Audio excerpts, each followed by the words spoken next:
የኑሮ ውድነቱ ልጓምን እንደበጠሰ ፈረስ ለያዥ ለገናዡ አሻፈረኝ ብሎ ህዝቡን ባስመረረበት በዚህ ወቅት የሁላችንም አይን ማረፊያ በሆነችው መዲናችን አዲስ አበባ ለሚኖረው አብዛኛው ማህበረሰብ ክፍል በእንቅርት ላይ ጆሮ ደግፍ የሚመስል ጥላን አጥልቶበታል። ለአንድ ቀን የሚበላ ብናጣ ጾም ውለን ጾም ብናድር ይሆናል። ለአንድ ቀን ያለ መጠለያ ግን እጅግ ከባዱ ነገር ነው። ዳስም ይሁን ድንኳን መውደቂያ ግድ ነው። ዝንጀሮ እንኳን ቅድሚያ መቀመጫ አይን ማለቷ ያለ ምክንያት አልነበረም። ታዲያ ከህዝቡ ብዛትና ከመኖሪያ ቤቶች እጥረት የተነሳ ለወትሮም መተንፈሻ አሳጥቷት በነበረችው አዲስ አበባ በህዝብ ላይ ህዝብ ያጎረፉባት በየአካባቢው የተከሰቱ ግጭቶችና የኮሪደር ልማት መፈናቀሎች ሁኔታውን በእሳት ላይ ጭድ ማድረጋቸው ግልጽ ነው። ለብዙዎች ግልጽ ያልሆነ የሚመስለው ሰሞነኛ አጀንዳ ግን ከወዲህ ታክሎበታል።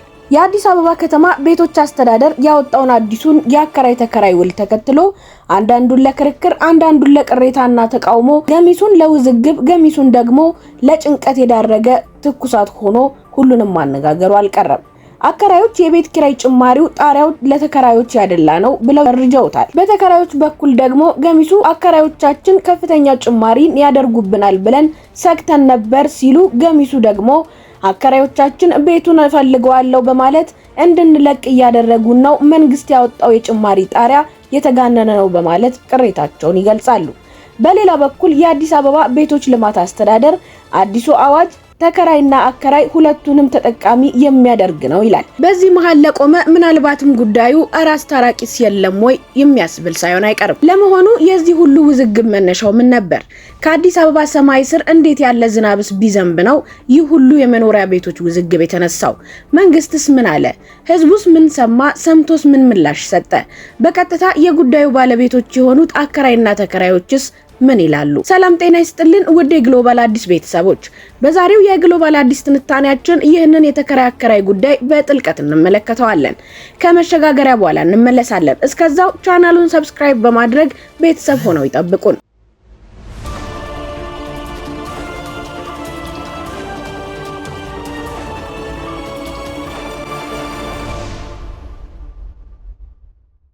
በየጊዜው ሲራዘምና በደረቱ ሲሳብ ለሁለት ዓመታት የዘለቀው የአዲስ አበባ የመኖሪያ ቤቶች የአከራይና የተከራይ ጉዳይ በመጨረሻም ከሰሞኑ የቤቶች አስተዳደር ይፋ ባደረገው አዲስ የቤት ኪራይ ውል በአነጋጋሪና አወዛጋቢ ውሳኔዎች ምጡን ተገላግሏል። አከራዮች በተከራዮች ላይ አዲስ ጭማሪን እንዳያደርጉና አከራዮች ቤት እንዳያስለቅቁ መንግስት በየ6 ወራቱ ሲያድሰው የነበረው እገዳ አብቅቶ በአዲስ አዋጅ አዲስ መልክ ይዟል። አከራዮችን እያንቆራጠጠ ለተከራዮች እፎይታን ሰጥቶ የነበረውና ለሁለት ዓመታት የዘለቀው እገዳም ለአንዴና ለመጨረሻ የቁርጥ ውሳኔ ማህተም አርፎበታል። በ2019 የበጀት ዓመት ተግባራዊ ይደረጋል በተባለው በአዲሱ የአከራይ ተከራይ ህግ ፍትሃዊ የቤት ኪራይ ዓመታዊ ጭማሪ ጣሪያ 11.5 በመቶ ሆኖ ጸድቋል። በከተማዋ የሚኖር እያንዳንዱ ተከራይም የዚህ ጭማሪ ተቋዳሽ ሆኗል። የጭማሪ ጉዳይ እንዳለ ሆኖ ሁለቱ ወገኖች የሚያደርጉት የውል ስምምነት ሌላ ምርርና ከረር ያለ አመጣጥ ፍርሃትን የሚያጭር ሆኗል።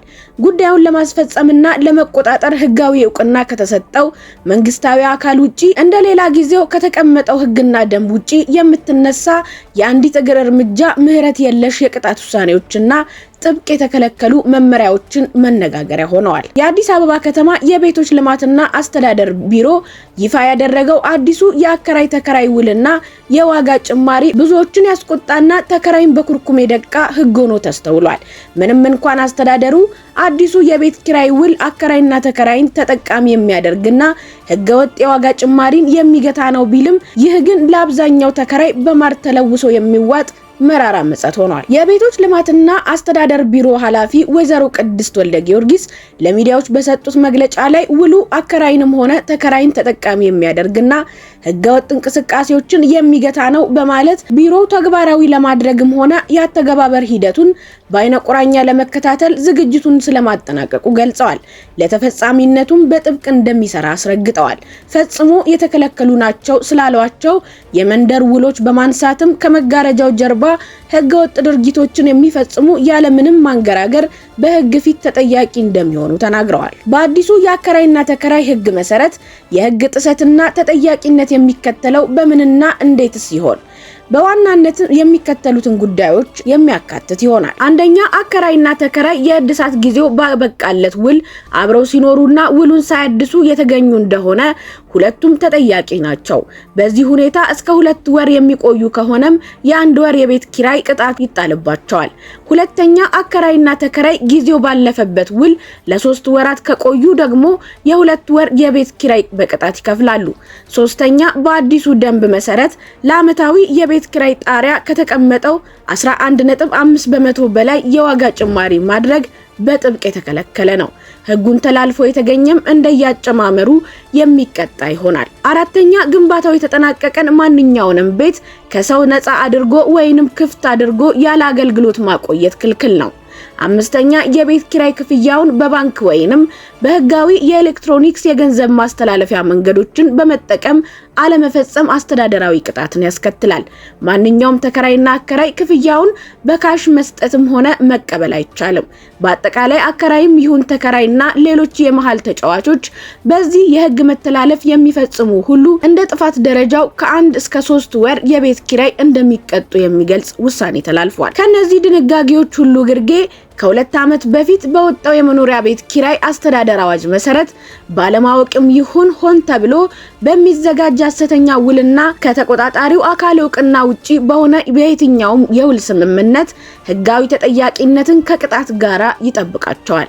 እነዚህ የተጣሉ ክልከላዎችና የቅጣት እርምጃዎች ግን በማህበረሰቡ ዘንድ ከፍተኛ ተቃውሞና ስጋትን የጫሩ ሆነዋል።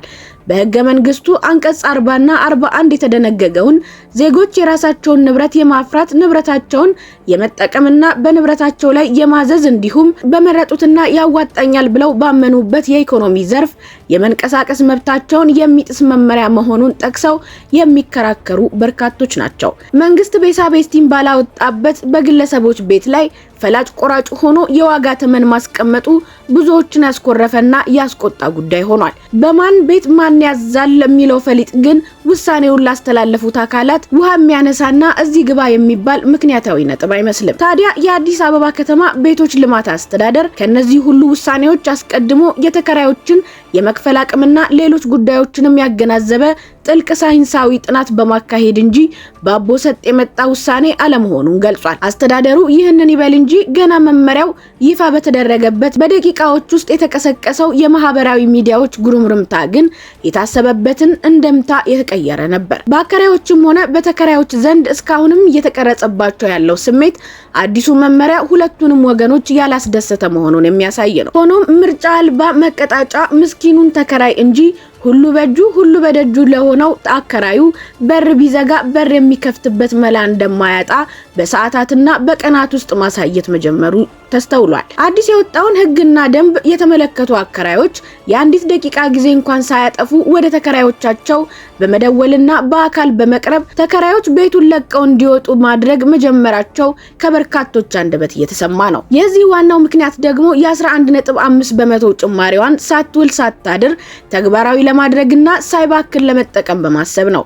ይህንን በነፃነት ለማድረግ የሚችሉት አዲስ በሚገባ ተከራይ ላይ በመሆኑ አከራዮች ቤቶቻቸውን የማስለቀቅ ዘመቻ መክፈታቸውን በዚሁ ሳቢያ ነው። አራዳ ኤፍኤም አነጋገርኳቸው ያላቸው በአዲስ አበባ ከተማ ተከራይተው የሚኖሩ ግለሰቦች የጭማሪ ጣሪያው ተመጣጣኝ እንደሆነ መግለጻቸውን ገልጿል።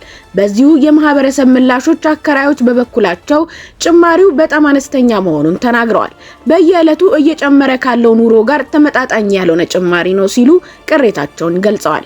ከአከራይ ወይንስ ከተከራይ ወገን ናቸው የሚለውን እንተውና ባለሙያዎችስ እንዴት ተመለከቱት የሚለውን ማንሳት ያስፈልጋል። የኢትዮጵያ ኢኮኖሚክ አሶሲዬሽን ከፍተኛ ተመራማሪ የሆኑት ዶክተር ሞላ አለማየሁ በተለይ አሁን ላይ የብር የመግዛት አቅም በመዳከሙ ጭማሪው ተገቢ ነው በማለት በሌላ በኩል ከኑሮ ውድነት ጋር ትግል በገጠመበት ሁኔታ የተከራዩ ማህበረሰብ የመክፈል አቅም ስጋት እንዳጫረባቸው ገልጸዋል።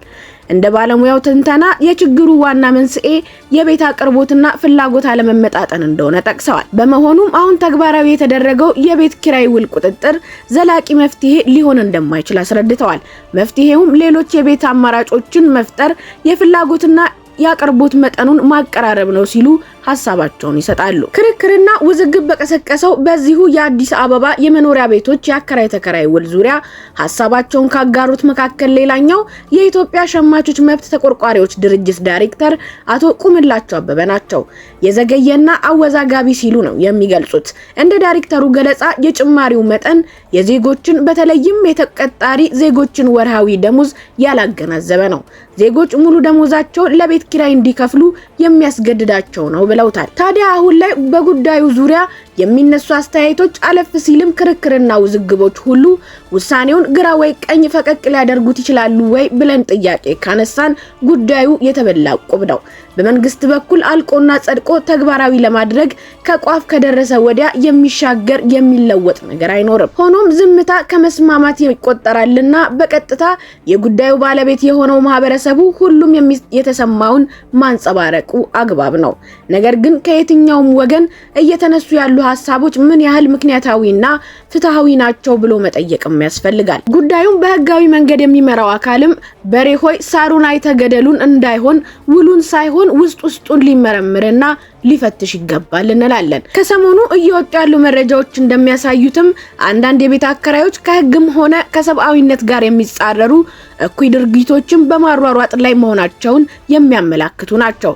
አዋጁ ለህዝቡ ይፋ በተደረገባቸው በሰዓታት ውስጥ አንዳንዶች ወደ ተከራዮቻቸው ከተፍ በማለት ተከራዮቻቸው ያሉበትን ሁኔታ ሳያገናዝቡ ያለ ሐዘኔታ ሰበብ አስባብ በመደርደር ቤቱን እንዲለቁላቸው ቀጭን ትዕዛዝ ማስተላለፉን ተያይዘውታል። አንዳንዱም ተከራዩ ለቆ መውጣት የማይችልበትን ደካማ ጎን በመጠቀም በህግ ከተወሰነው በላይ ከፍተኛ ጭማሪ ጭነውባቸው ሲያበቁ ወደ ክፍለ ከተማ ወስደው በተፈቀደው የዋጋ ጭማሪ ጣሪያ መሰረት ያስፈርሟቸዋል።